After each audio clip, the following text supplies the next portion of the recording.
மேச ராசிக்கு இந்த குரு பயிற்சி மிக முக்கியமான குரு பயிற்சியில் ஒன்று.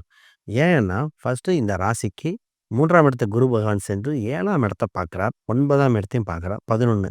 அப்ப 7, 9, 11 இந்த கிரக சேர்க்கைய பார்க்கும் பொழுது, முதல்ல திருமண யோகங்கள் அனுசரிக்கப்படுகிறது. திருமணம் நெறையா காலத்தில் திருமணம் இல்லை, திருமண தடைகள், இந்த நேரத்தில வேற வேற சனி தொடர்பு, சனி பிரச்சனை, 7 சனி அதெல்லாம் விட்டுட்டு குரு பகவான் திருமணத்துக்கு வளர்ச்சியை தருகிறார். செல்வ செழிப்புக்கு மிகுந்த யோகமா இருக்கிறது. தொலைதூர பயணத்துக்கு ரொம்ப மிகுந்த யோகம் பெறுகிற அம்சம் வந்தாச்சு. இவங்க எந்த தொழில் செஞ்சாலும் அதில வளர்ச்சி, வெற்றி பெறுகிற கிரக சேர்க்கைக்கு உண்டான கால சூழ்நிலை வந்தாச்சு. இந்த குரு பகவான் இந்த காலகட்டத்தில குரு பகவான் என்னத்த குடுக்க போறார் அப்படின்னா, வாய்ப்புகள் அள்ளி வழங்குவார். குடும்ப ரீதியாக மகிழ்ச்சிகள் பெறுகிற காலகட்டம். தன் சொந்த வீடு 9ஆம் வீட்ட பார்க்குறான்னா, பாக்கியஸ்தானங்கள் வலுத்தனால எண்ணிய விஷயங்கள் நிறைவேறும். குறிப்பா இவங்களுக்கு சொத்து வகை யோகங்கள் உண்டு. சொத்த ஒண்ணு வித்துட்டு, ஒண்ண வாங்கக்கூடிய அம்சம் வந்தாச்சு.